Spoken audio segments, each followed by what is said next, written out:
Hello दोस्तों, beginners point में आपका स्वागत है। 2 पार्ट इसके कर चुके हैं, तीसरा पार्ट और लास्ट जो अभी है। राज्य सरकार की संरचना एवं कार्यप्रणाली।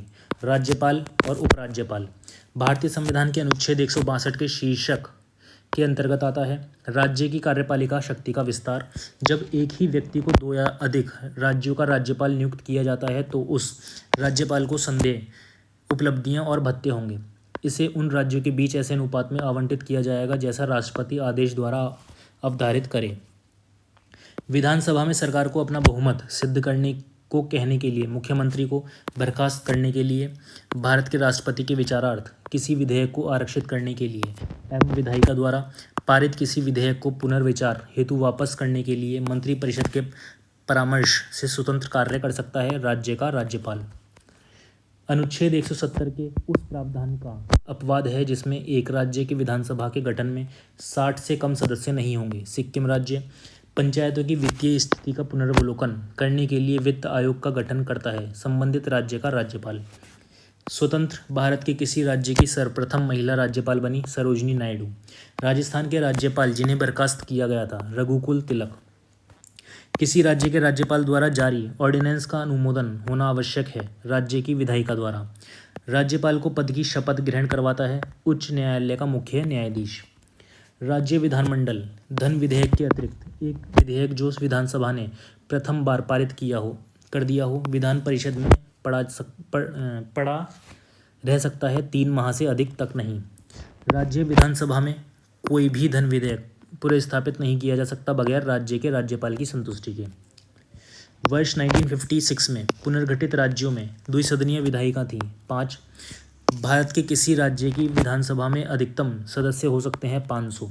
राज्य की आकस्मिक निधि की स्थापना के लिए उत्तरदायी है किसी राज्य का विधानमंडल।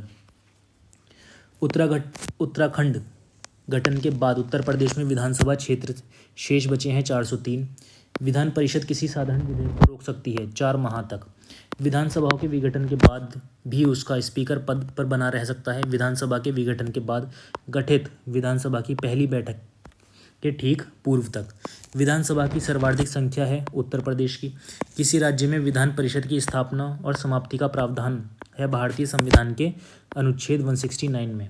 मुख्यमंत्री एवं मंत्रिपरिषद मुख्यमंत्री से संबंधित सही कथन नहीं है, वह राज्यपाल द्वारा औपचारिक नियुक्ति पाता है।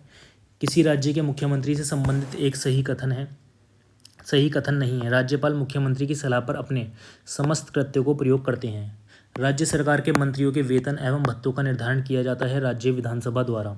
संविधान का वह अनुच्छेद जो मुख्यमंत्री के दायित्वों को परिभाषित करता है अनुच्छेद 167। कुछ राज्यों हेतु विशिष्ट उपबंध। दिल्ली की विधानसभा विभाजित है 70 भागों में। दिल्ली एनसीआर को छोड़कर भारत में संघीय क्षेत्र 6 हैं। वर्तमान में दिल्ली को छोड़कर 8 हो गए हैं। जम्मू एवं कश्मीर के मुख्यमंत्री की कार्यावधि कितनी होती है? 6 वर्ष। ये 2008 का क्वेश्चन है। जम्मू और कश्मीर राज्य के कार्यकारी अध्यक्ष का पदनाम सन 1965 में सदर रियासत से राज्यपाल में बदल दिया गया। जम्मू और कश्मीर राज्य के संविधान में 6वें संशोधन द्वारा भारत के संविधान के वे अनुच्छेद जो जम्मू कश्मीर राज्य में स्वमेव लागू होते हैं वे हैं अनुच्छेद 1 एवं अनुच्छेद 370। भारतीय संविधान का अनुच्छेद 370 संबंधित किससे है? जम्मू कश्मीर राज्य से। अनुसूचित जनजातियों के सर्वाधिक प्रतिनिधि निर्वाचित करता है मध्य प्रदेश। राज्यसभा जम्मू एवं कश्मीर विधानमंडल एवं राज्य विधान परिषद में किसी भी जाति के लिए आरक्षण नहीं है। भारत में सर्वाधिक अनुसूचित जाति जनसंख्या वाला प्रदेश है उत्तर प्रदेश। भारत के संविधान के अनुच्छेद 371 ख में विशेष उपबंध प्रावधानित है। प्रावधान किसका? ये असम राज्य के लिए। भारत का वह राज्य है जहां सामान्य कॉमन सिविल कोड लागू है, गोवा। अब आ जाते हैं न्यायपालिका। उच्चतम न्यायालय गठन, शक्तियां एवं क्षेत्राधिकार। केंद्रीय कानूनों का संवैधानिक वैधता के संबंध में किसकी अनन्य अधिकारिकता है तथा कौन भारतीय संविधान का संरक्षक है? भारत का सर्वोच्च न्यायालय। भारतीय न्यायिक व्यवस्था में जब जनहित याचिका को शामिल किया गया उस समय भारत के मुख्य न्यायाधीश थे PN भगवती। भारत का संघीय न्यायालय स्थापित किया गया था 1937। भारत के सर्वोच्च न्यायालय के कार्यवाहक मुख्य न्यायाधीश की नियुक्ति करता है राष्ट्रपति। सर्वोच्च न्यायालय में तदर्थ न्यायाधीशों की नियुक्ति होती है जब न्यायालय के किसी सत्र के लिए न्यायाधीशों का कोरम पूरा नहीं होता है। मैं भारत के संविधान के प्रति सच्चा विश्वास और सच्ची निष्ठा रखूंगा, भारत की संप्रभुता और अखंडता को बनाए रखूंगा, अपने पद कर्तव्यों का निर्वहन करूंगा, संविधान और कानूनों की रक्षा करूंगा। यह शपथ ली जाती है भारत के मुख्य न्यायाधीश द्वारा। उच्चतम न्यायालय में संविधान के निर्वाचन से संबंधित मामले की सुनवाई करने के लिए 5 न्यायाधीशों की संख्या कम से कम कितनी होनी चाहिए? 5। उच्चतम तथा उच्च न्यायालयों के न्यायाधीशों की नियुक्ति तथा स्थानांतरण के लिए परामर्श प्रक्रिया के संबंध में राष्ट्रपति ने उच्चतम न्यायालय को एक अभिदेशन किया है। खंड 1 अनुच्छेद 143 के अंतर्गत उच्चतम न्यायालय के न्यायाधीशों का वेतन निर्धारण किया जाता है संसद द्वारा। केंद्र तथा राज्य के विवादों का समाधान करना भारतीय सर्वोच्च न्यायालय के जिस क्षेत्र अधिकार के अंतर्गत आता है वह है प्रारंभिक। भारतीय संविधान का वह अनुच्छेद जो संवैधानिक विवाद में सर्वोच्च न्यायालय के अपीलीय क्षेत्र अधिकार से संबंधित है, अनुच्छेद 134A को मिलाकर अनुच्छेद 132 को पढ़ाना। सर्वोच्च न्यायालय एवं उच्च न्यायालय दोनों के अधिकार क्षेत्र में आता है मूल अधिकारों का संरक्षण। भारत के सर्वोच्च न्यायालय ने संविधान के आधारभूत ढांचे के सिद्धांत को स्पष्ट किया। केशवानंद भारतीवाद 1973 में। भारत का सर्वोच्च न्यायालय एक अभिलेख न्यायालय है। इसका आशय है इसके सभी निर्णयों का साक्ष्यात्मक मूल्य होता है और इस पर किसी भी न्यायालय में प्रश्न चिन्ह नहीं लगाया जा सकता। लाभ का पद परिभाषित हुआ। सर्वोच्च न्यायालय द्वारा अपने निर्णय को परिवर्तित करने का अधिकार है सर्वोच्च न्यायालय को। भारत में संविधान की मूल संरचना बुनियादी ढांचे के सिद्धांत का स्रोत है न्यायिक व्याख्या। हाल ही में उच्चतम न्यायालय ने प्रवासी पंचाट निर्धारण अधिनियम 1983 को केंद्र के पावन कर्तव्य के उल्लंघन के आधार पर असंवैधानिक घोषित किया है। अनुच्छेद 355 के अंतर्गत जनहित याचिका की शुरुआत की गई। न्यायिक पहल द्वारा भारत में न्यायिक प्रक्रिया संबंधित है। जनहित याचिका प्रत्यक्ष बंदीकरण अधिनियम के अंतर्गत एक व्यक्ति बिना मुकदमा चलाए बंदी बनाया जा सकता है 3 माह के लिए। ठीक है। उच्चतम न्यायालय मूलभूत अधिकारों के अनुपालन के लिए जारी कर सकता है 5 रिट याचिकाएं। न्यायालय में कार्यवाही लंबित होने की दशा में लागू की जाती है उत्प्रेषण रिट, एक ऐसी याचिका जो न्यायपालिका द्वारा जारी की जाती है तथा जिसमें कार्यपालिका से कहा जाता है कि वह कार्य करे जो उसे प्रदत्त शक्तियों के अंतर्गत करना चाहिए था। उस रिट को कहा जाता है मैडमस यानी कि परम आदेश। जब सर्वोच्च न्यायालय किसी व्यक्ति अथवा संस्था को उसके दायित्व के निर्वहन हेतु लेख जारी करता है तो उसे क्या कहते हैं? परमादेश। मूल अधिकारों को प्रवर्तित करने हेतु अधिकार प्राप्त हैं सर्वोच्च एवं उच्च न्यायालयों को। नैसर्गिक न्याय की ओर ध्यान नहीं दिया जाता है परम आदेश रिटों में। उच्चतम न्यायालय द्वारा आज तक दूसरी सबसे बड़ी खंडपीठ बनी गोकलनाथ केस। भारत के उच्चतम न्यायालय की संपूर्ण कार्यवाही अंग्रेजी भाषा में होगी। यह विहित है भारतीय संविधान की धारा 348 द्वारा।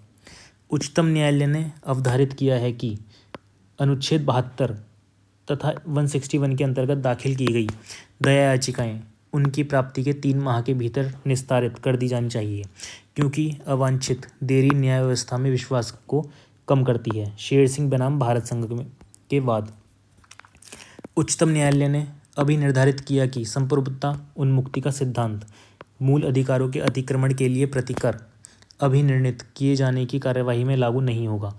नीलवती बेहरा बनाम उड़ीसा राज्य के वाद में सर्वोच्च न्यायालय ने सरकार से कन्या भ्रूण हत्या के विरुद्ध विधि को पूर्ण निश्चय के साथ क्रियान्वित करने का निर्देश दिया है।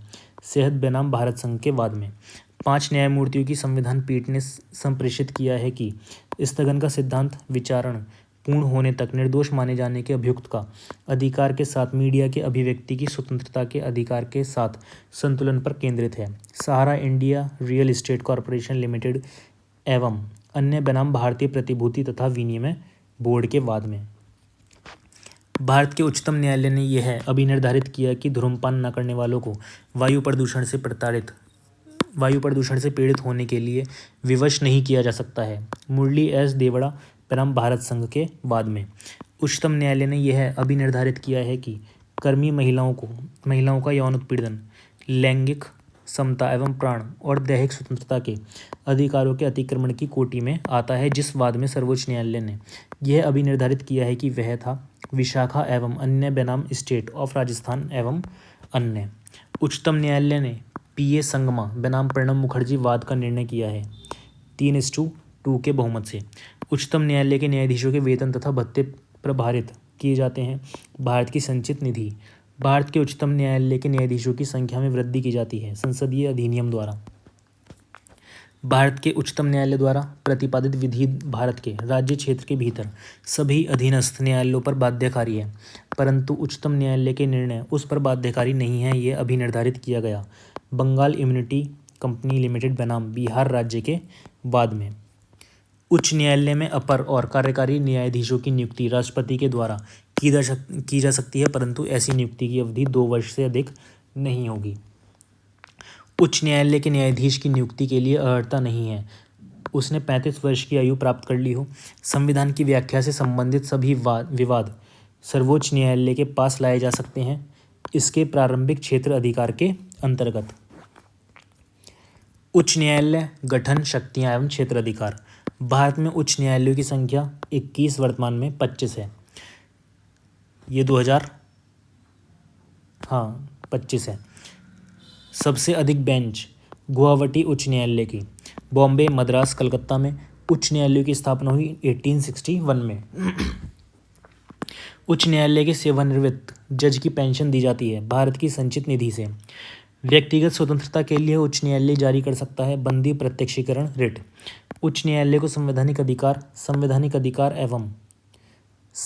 अधिकार, संविधिक अधिकार एवं मौलिक अधिकार के अंतर्गत आते हैं। परम आदेश जारी करने की शक्ति।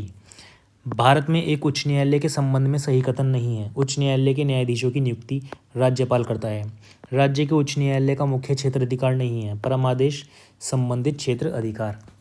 अधीनस्थ न्यायालय एवं प्राधिकरण। एक याचिका जो अधीनस्थ न्यायालय की कार्य पद्धति का परीक्षण करती है। उत्तरप्रेषण। प्रशासकीय प्राधिकरण अधिनियम 1985 के अंतर्गत राज्य प्रशासकीय प्राधिकरण का गठन कर सकता है संसद। कौन कर सकती है? संसद। स्थानीय शासन। पंचायती राज का विकास एवं संरचना। पंचायतों के संदर्भ में सही कथन। मध्यवर्ती स्तर पर एक पंचायत होगी। भारत में राष्ट्रीय पंचायती राज दिवस मनाया जा सकता है 24 अप्रैल को। भारत के संविधान की 11वीं अनुसूची में विषय है 29। जनता के विकासमूलक प्रशासन में भागीदारी के योग्य बनना उद्देश्य है पंचायती राज। पंचायती राज की अनुशंसा की गई बलवंत राय मेहता समिति रिपोर्ट 1957। पंचायतों में अध्यक्ष पद के लिए आरक्षण का आधार है लिंग और जाति। ग्राम पंचायतों द्वारा लगाया जाने वाला कर है स्थानीय मेलों पर कर। ग्राम पंचायतों की आय का साधन नहीं है कृषि आय पर कर। पंचायती राज सर्वप्रथम आरंभ किया गया राजस्थान। पंचायती राज प्रणाली है स्थानीय स्वशासन। प्रत्यक्ष रूप से जनता द्वारा निर्वाचित किए जाते हैं पंचायत समिति के सदस्य। संविधान के प्रावधानों के अंतर्गत पंचायत चुनाव कराने का निर्णय किया जाता है राज्य सरकार द्वारा। अक्टूबर 1959 में पंचायत राज भारत में सर्वप्रथम आरंभ किया गया राजस्थान। पंचायतों की संरचना के बाबत उपबंध करने का अधिकार अधिकृत है राज्य का विधान मंडल। पंचायती राज व्यवस्था अपनाई गई थी लोकतंत्र की शक्तियों के विकेंद्रीकरण के लिए। पंचायतों एवं नगरपालिकाओं के संबंध में भारतीय संविधान में प्रावधान किया गया 1993। जनता द्वारा प्रत्यक्ष निर्वाचित होते हैं प्रधान और पंच। स्थानीय स्तर पर स्वशासन की एवं लोकतांत्रिक विकेंद्रीकरण एक व्यवस्था है पंचायती राज। संविधान के अंतर्गत पंचायतों में महिलाओं के 1/3 प्रतिनिधित्व की गारंटी देता है अनुच्छेद 243 है। जिस समिति की संतुष्टि पर देश में पंचायती राज को लागू किया गया था उसका अध्यक्ष कौन थे? बलवंत राय मेहता।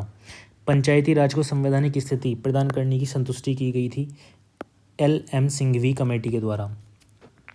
पंचायती राज संस्था से संबंधित नहीं है PVN राव समिति।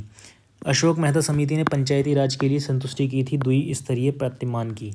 भारतीय संविधान के 73वें संशोधन में सम्मिलित है जिला पंचायत, क्षेत्र पंचायत एवं ग्राम पंचायत।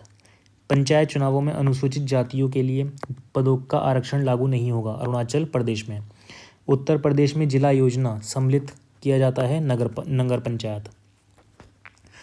उत्तर प्रदेश में पंचायती राज संस्थाओं में महिलाओं के लिए आरक्षित स्थानों की संख्या है कुल स्थानों का 1/3। महिलाओं के लिए स्थानों के 33% आरक्षण का संवैधानिक प्रावधान इस समय लागू है स्थानीय निकायों में। स्थानीय शासन की एक विशेषता नहीं है केंद्रीय नियंत्रण। पंचायती राज संस्था नहीं है, नागालैंड। पंचायती राज व्यवस्था में न्याय पंचायतों को किसी को बंदी बनाए जाने की सजा देने का अधिकार है, बिहार राज्य में। एक पंचायतों से संबंधित नहीं है, संविधान 74वां संविधान संशोधन अधिनियम। भारत में प्रत्येक पंचायत का कार्यकाल 5 वर्ष का होता है, अपने प्रथम अधिवेशन के लिए निर्धारित तिथि से। पंचायत निर्वाचन हेतु राज्य निर्वाचन आयुक्त नियुक्त किया जाएगा, राज्य के राज्यपाल द्वारा। पंचायत के विघटन के उपरांत वह अवधि जो नए चुनाव संपन्न कराने हेतु सही है, 6 माह के अंदर ही। समितियां और वर्ष: पी.के. थुगुन 1988, अशोक मेहता समिति 1977, बी.आर. मेहता 1957, M.L. सिंघवी 1986। नगरीय प्रशासन: मेयर का कार्यकाल होता है 5 वर्ष। राष्ट्रीय विस्तार सेवा संबंधित है विकासखंड से। नगर पालिकाओं को संवैधानिक प्रस्तुति की गई। संविधान 74वां संशोधन अधिनियम 1992। संविधान का वह भाग जो नगर पालिकाओं से संबंधित है, भाग 9A यानी कि भाग 9A। किसी राज्य में नगर पालिका का सीमा क्षेत्र अधिसूचित करने के लिए सक्षम है संबंधित राज्य का राज्यपाल। अब आ जाते हैं नगरीय ग्रामीण इकाई और स्थानीय शासन संस्था। झांसी नगर निगम, मछली शहर नगर पंचायत, टुंडला नगर पालिका परिषद, सैफई क्षेत्र समिति। सहकारी समितियां: भारतीय संविधान के अनुच्छेद 243 के अनुसार सहकारी समिति के निर्देशों की अधिकतम संख्या हो सकती है 21। सहकारी संगठन में सदस्यों को मत देने का अधिकार होता है प्रत्येक सदस्य द्वारा प्रदत्त वित्त ऋण को सम्मिलित करते हुए के अनुपात में। संवैधानिक निकाय: निर्वाचन आयोग। भारत के निर्वाचन आयोग से संबंधित कार्य नहीं है विधानमंडलों के चुनाव के लिए उचित प्रावधान करना। राज्य विधानसभा का निर्वाचन संचालन करता है भारत का निर्वाचन आयोग। निर्वाचन आयुक्त हटाया जा सकता है मुख्य निर्वाचन आयुक्त के परामर्श पर राष्ट्रपति के द्वारा। भारत के मुख्य निर्वाचन आयुक्त की पदावधि है 6 वर्ष या 65 वर्ष की आयु तक, जो पहले हो। मुख्य चुनाव आयुक्त को पदच्युत किया जा सकता है संसद के दोनों सदनों के सदस्यों के 2/3 बहुमत से प्रमाणित कदाचार के आधार पर। चुनाव की अधिसूचना जारी करना संबंधित नहीं है चुनाव आयोग से। नवयुवकों द्वारा 18 वर्ष की आयु पर मताधिकार का पहली बार प्रयोग किया गया आम चुनाव में 1989 में।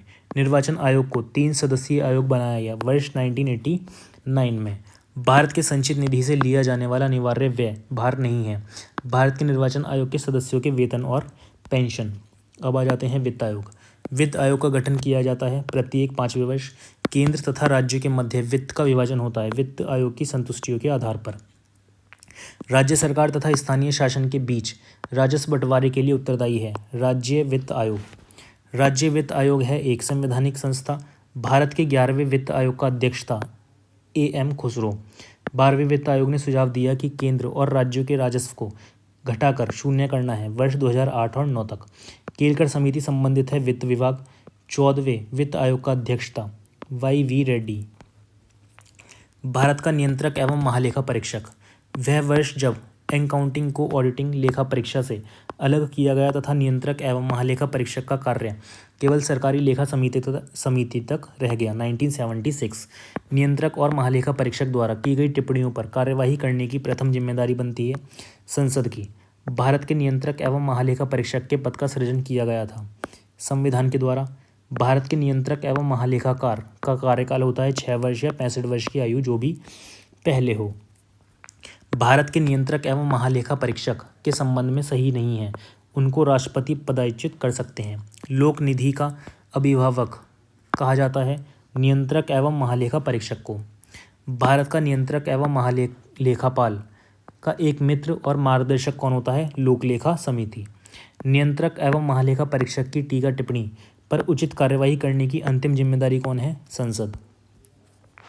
संघ एवं राज्य लोक सेवा आयोग। भारतीय संविधान का वह अनुच्छेद जो नई अखिल भारतीय सेवा की स्थापना का प्रावधान करता है, अनुच्छेद 312। भारत के संघ लोक सेवा आयोग का गठन किया गया था अनुच्छेद 315 के अंतर्गत। एक अखिल भारतीय सेवा नहीं है भारतीय आर्थिक सेवा। संघ लोक सेवा आयोग अपना वार्षिक प्रतिवेदन सौंपता है राष्ट्रपति को। किसी राज्य लोक सेवा आयोग के कार्यों को इनके अनुमोदन से संघ लोक सेवा आयोग को सौंपा जा सकता है भारत के राष्ट्रपति के द्वारा। उत्तर प्रदेश लोक सेवा आयोग के व्यय भारित होते हैं राज्य की संचित निधि पर। अखिल भारतीय सेवाओं में सेवा श्रेणियां हैं 3। अनुसूचित जातियों एवं अनुसूचित जनजातियों हेतु राष्ट्रीय आयोग भारतीय संविधान की 6ठी अनुसूची में से निम्न राज्यों के जनजातीय क्षेत्रों के प्रशासन से संबंधित है। असम, मेघालय, त्रिपुरा और मिजोरम। जातियों या जनजातियों को अनुसूचित जाति या अनुसूचित जनजाति घोषित करने की शक्ति जिस संवैधानिक अधिकारी में विहित है वह है भारत का राष्ट्रपति। भारत का महान्यायवादी वह भारत के राष्ट्रपति द्वारा नियुक्त किया जाता है एवं उसमें वही योग्यताएं होनी चाहिए जो सर्वोच्च न्यायालय के न्यायाधीश की होती हैं। यह गुण आवश्यक है भारत के महान्यायवादी के विषय में। भारत के अटॉर्नी जनरल विधि सलाहकार भारत सरकार का प्रथम विधि अधिकारी समझा जाता है महान्यायवादी। वह जो अपना पद राष्ट्रपति के प्रसाद प्रयान धारण करता है भारत का महान्यायवादी। राज्य का महाअधिवक्ता वह जिसे संसद के दोनों सदनों में बोलने, अन्य कार्यवाहियों में सम्मिलित होने एवं किसी भी संसदीय समिति का सदस्य होने का अधिकार तो है परंतु उनमें वोट देने का अधिकार नहीं है भारत के महाअधिवक्ता को। राज्य सरकार का कानूनी सलाहकार महाअधिवक्ता। राज्यसभा एवं सेवाएं राजभाषा एवं सेवाएं भारतीय संविधान में भारत की आधिकारिक भाषा से जुड़े प्रावधानों में संसद शोधन कर सकती है अपने सदस्यों के साधारण बहुमत द्वारा। भारत के संविधान में उल्लेखित भाषाओं के बारे में सही है। बोडो संविधान की 8वीं अनुसूची में स्वीकृत भाषा है। संस्कृत भाषा को राज्य की द्वितीय राजभाषा का दर्जा प्रदान किया है उत्तराखंड। संविधान की 8वीं अनुसूची में सम्मिलित भाषाओं में सर्वाधिक बोलने वाली बंगाली। भारतीय संविधान की 8वीं अनुसूची में मान्य सरकारी भाषाओं की संख्या 18, वर्तमान में कितनी है 22। भारतीय संविधान के अनुच्छेद 344 के तहत प्रथम राजकीय भाषा आयोग का गठन हुआ था वर्ष 1955 में बीजी खेर की अध्यक्षता में। गैर संवैधानिक निकाय योजना आयोग, नीति आयोग।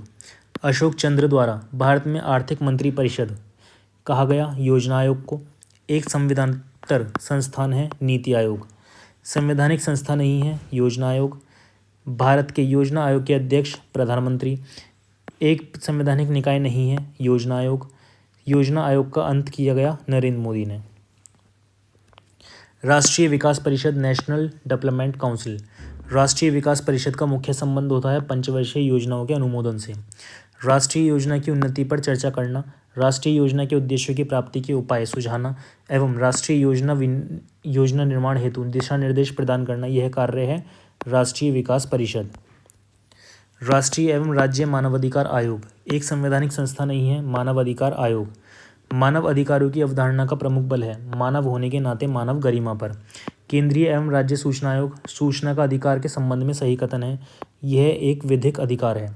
लोकपाल एवं लोकायुक्त सर्वप्रथम लोकायुक्त कार्यालय की स्थापना हुई थी महाराष्ट्र में। विभिन्न महत्वपूर्ण आयोग सरकारीय आयोग स्थापित किया गया था केंद्र तथा राज्यों के मध्य समीक्षा हेतु। संविधान समीक्षा हेतु राष्ट्रीय आयोग के अध्यक्ष हैं न्यायमूर्ति वेंकटचलैया। उच्चतर न्यायालयों के न्यायाधीशों की नियुक्ति में कार्यपालिका, विधायिका एवं मुख्य न्यायाधीश की भागीदारी की अनुशंसा की गई है। द्वितीय प्रशासनिक सुधार आयोग। राज्य निर्वाचन आयोग, वित्त आयोग एवं पंचायत संवैधानिक प्राधिकरण। राजनीतिक गतिशीलता राजनीतिक दलों का गठन एवं मान्यता। राजनीतिक दलों को संवैधानिक मान्यता प्रथम बार मिली 1985 में। भारत में कोई भी राजनीतिक दल राष्ट्रीय दल के रूप में मान्यता प्राप्त कर सकता है यदि वह राज्य स्तर पर दल है कम से कम 4 राज्यों में। राष्ट्रीय राजनीतिक दल नहीं है तेलुगु देशम। किसी राजनीतिक दल को क्षेत्रीय दल के रूप में मान्यता दी जाती है यदि वह राज्य में या तो लोकसभा अथवा विधानसभा चुनाव में 8% वोट प्राप्त करता है। क्षेत्रीय राजनीतिक दल अकाली दल। लोकसभा के अध्यक्ष द्वारा आधिकारिक तौर पर एक राजनीतिक दल अथवा राजनीतिक दलों के गठबंधन को विपक्ष की मान्यता देने हेतु कम से कम होने चाहिए 55 सदस्य। केरल में प्रथम साम्यवादी राज्य सरकार का गठन किया गया था 1957 में। दल परिवर्तन कानून लॉ ऑफ डिफेक्शन संविधान के अनुसूचियों में दल बदल विरोधी कानून से संबंधित है 10वीं अनुसूची। दल बदल निरोधक अधिनियम जिस तिथि को पारित हुआ वह तिथि थी 15 फरवरी 1985। एक दल बदल कानून निरोध में आच्छादित नहीं है किसी दल में एक साथ पूर्ण दल बदल। भारतीय संविधान में दल बदल विरोधी कानून को रखा गया है 10वीं अनुसूची में।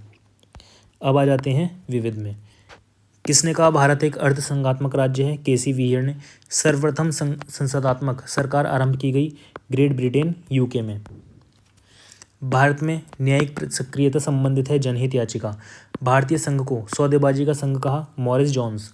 भारत में न्यायिक सक्रियता संबंधित है जनहित याचिका। भारत में जनमत के निर्माण में मुख्य तत्व होता है स्वतंत्रता प्रेस। इंदिरा गांधी राष्ट्रीय मुक्त विश्वविद्यालय स्थापित हुआ 1985। गुजरात राज्य की पहली महिला मुख्यमंत्री बनी आनंदीबेन पटेल। विश्वविद्यालय अनुदान आयोग का मुख्यालय स्थित है नई दिल्ली। कठोरी कमीशन संबंधित है शिक्षा। विश्वविद्यालय अनुदान आयोग का कार्य नहीं है विश्वविद्यालयों की वार्षिक परीक्षा का पर्यवेक्षण। बिना बोझ के सीखना समिति के अध्यक्ष थे प्रोफेसर यशपाल। राज्य निर्वाचन आयोग, राज्य वित्त आयोग एवं जिला पंचायत संवैधानिक प्राधिकरण एक मूलभूत अधिकार नहीं है संपत्ति का अधिकार। राज्यसभा रोक सकती है वित्तीय बिल। उच्च न्यायालय के न्यायाधीश अपने पद पर आसीन रहते हैं 62 वर्ष की आयु तक। जिस राजनीतिक दल को 4 या उससे अधिक राज्य में मान्यता प्राप्त होती है वह दल होता है राष्ट्रीय स्तर का। कोई विधेयक धन विधेयक है या नहीं, इसका निस्तारण किया जाता है लोकसभा अध्यक्ष द्वारा। वह अपराध जिसमें बिना वारंट गिरफ्तारी की जा सकती है वह है संज्ञेय अपराध। दल का आंतरिक चुनाव जो दल के पदाधिकारियों के चयन हेतु समय समय पर हो सकता है का उपयोग होता है आंतरिक दलीय लोकतंत्र में। अनुपातिक प्रतिनिधित्व की व्यवस्था निर्वाचन क्रिया प्रणाली के रूप में सुनिश्चित करती है अल्पसंख्यकों के प्रतिनिधित्व को। संवैधानिकतर अधिकार का अर्थ है वह शक्ति जो संविधान सम्मत नहीं है। भारत में भूमि सुधार का हिस्सा नहीं है बहुफसली योजना। असंगठित श्रमिक सामाजिक सुरक्षा अधिनियम पारित हुआ था 2008 में। बंधुआ मजदूर अनुमूलन अधिनियम स्थापित किया गया वर्ष 1976 में। मत देने का अधिकार और निर्वाचित होने का अधिकार भारत में है एक वैधानिक अधिकार। राष्ट्रीय मतदाता दिवस मनाया जाता है 25 जनवरी को। खाद्य मिलावट निवारण अधिनियम एक प्रथम बार लागू हुआ था 1954 में। 1971 का संशोधन महालेखा नियंत्रक के कर्तव्य, शक्तियों और सेवा स्थिति अधिनियम लेखांकन और लेखा परीक्षण को पृथक करता है और CAG को लेखों की तैयारी के लिए उत्तरदायित्व से मुक्ति देता है। यह संशोधन किया गया 1976 में। नालंदा परियोजना कार्यक्रम अल्पसंख्यक मामलों का मंत्रालय 1967 से 71 के मध्य अधिकतम गठबंधन सरकारें बनाने का रिकॉर्ड है बिहार का। उच्चतम न्यायालय के प्रथम न्यायाधीश जिन्होंने अपनी परिसंपत्ति को जनता के सामने स्वेच्छा से रखा, न्यायमूर्ति के कन्नन। वह राष्ट्रवादी नेता जो 1925 में केंद्रीय विधानसभा का अध्यक्ष यानी कि स्पीकर चुना गया, विट्ठल भाई पटेल। एमनेस्टी इंटरनेशनल का मुख्यालय अवस्थित है लंदन में। किसी देश का प्रधानमंत्री बनने वाली प्रथम महिला थी शिमावो भंडरनायके। अंतर्राष्ट्रीय न्यायालय स्थापित है हैग। अंतर्राष्ट्रीय न्यायालय के न्यायाधीशों की कार्यावधि है 9 वर्ष। संविधान के अंतर्गत भारतीय संघ के राज्य विदेशी ऋण सीधे लेने की शक्ति रखते हैं नहीं। आधिकारिक दस्तावेज जो भारत से संबंधित है श्वेत पत्र। व्यक्ति द्वारा देय पूर्ण धनराशि संविधान द्वारा सीमित कर दी गई है। मरणोपरांत संपदा शुल्क 2003 में गोरखाओं को OBC का दर्जा दिया गया उत्तराखंड में। असंतुलित विकास, सांस्कृतिक पहचान खोने का भय और राजनीतिक वर्चस्व से यह सभी कारण हैं भारत के क्षेत्रवाद के। लड़कियों के लिए भारत में विवाह की विधिक न्यूनतम आयु है 18 वर्ष। भारत के संविधान द्वारा 10 दिसंबर 1996 के सर्वोच्च न्यायालय के निर्णय द्वारा एक संयुक्त राष्ट्र के चार्टर द्वारा निषिद्ध किया गया जोखिम भरे उद्योगों में बाल श्रम का उपयोग। धन विधेयक के उपबंध में सम्मिलित नहीं किया गया है जुर्माने या अर्थदंड से संबंधित उपबंध। भारत में न्यायिक सक्रियता संबंधित है जनहित याचिका से। 2014 the election that change India पुस्तक के लेखक राजदीप सरदेसाई। पिछड़े वर्ग का नागरिक से संबंधित पदों में से संविधान में परिभाषित नहीं है आर्थिक दृष्टि से पिछड़े। भारतीय संविधान है न कठोर न लचीला। भारत में सर्वप्रथम साम्यवादी सरकार की स्थापना हुई थी केरल में। भारत में संप्रभु है हम भारत के लोग। PIL से संबंधित व्यक्ति हैं न्यायाधीश भगवती। उच्चतम न्यायालय का वह निर्णय जिसमें 7 न्यायाधीशों की पीठ द्वारा जनहितवाद की अवधारणा की व्याख्या की गई। SP गुप्ता बनाम भारत संघ। संविधान का पूर्ण विश्वास एवं मान्यता खंड लागू नहीं होता निगमों के कृत्यों में। जिस कार्य को प्रत्यक्ष नहीं किया जा सकता उसे परोक्षतः भी नहीं किया जा सकता, यह कथन संबंधित है आभासी विघटन के सिद्धांत से। प्रेस को विधानमंडल की कार्यवाहियों को प्रकाशित करने का मूल अधिकार नहीं है क्योंकि विधानमंडल का प्रत्येक सदन अपनी कार्यवाहियों के संचालन का अनन्य स्वामी है। एक सामुदायिक विकास का पहला स्थापित कार्यक्रम है समन्वित ग्रामीण विकास कार्यक्रम। भारतीय संविधान का वह अनुच्छेद जिसका उपयोग अभी तक नहीं किया गया, अनुच्छेद 360। 1972 में प्रारंभ की गई गारंटेड रोजगार योजना सर्वप्रथम प्रारंभ की गई थी महाराष्ट्र में। विश्वविद्यालय अनुदान आयोग को संवैधानिक दर्जा प्रदान किया गया 1956 में। नए राज्यों का गठन भारतीय संविधान का अनुच्छेद 3 नागरिकता भाग 2 में है। मौलिक अधिकार भाग 3 प्रशासनिक अधिकरण की स्थापना कौन सा, अनुच्छेद 323 ए। भारत का उपराष्ट्रपति, राज्यसभा, संस्थान, अधिकारी और संस्थान। भारत का नियंत्रक एवं महालेखा परीक्षक, लोक लेखा समिति। भारत का महाधिवक्ता, लोक उपक्रम समिति। भारत का महान्यायवादी, लोकसभा की बैठक। भारत के राष्ट्रपति निर्वाचक मंडल द्वारा निर्वाचित। भारत के राज्यपाल राष्ट्रपति द्वारा नियुक्त। राज्य के मुख्यमंत्री राज्यपाल द्वारा नियुक्त। भारत के उपराष्ट्रपति सांसदों द्वारा नियुक्त। विधि आयोग अनुच्छेद 280। भारत का नियंत्रक और महालेखा परीक्षक अनुच्छेद 148। संघ लोक सेवा आयोग अनुच्छेद 315। राष्ट्रीय अनुसूचित जाति और जनजाति आयोग अनुच्छेद 338। मौलिक कर्तव्य संविधान का 42वां संशोधन। संसद मौलिक अधिकारों में संशोधन कर सकती है, केशवानंद भारती केस में ये बात कही गई। मूल ढांचे का सिद्धांत, मिनर्वा मिल्स केस। इंसानों के अनैतिक व्यापार का निषेध संविधान का अनुच्छेद 23। और इसी के साथ पॉलिटी हो जाती है समाप्त। अब मिलेंगे अगले सब्जेक्ट में, जियोग्राफी देख लेंगे।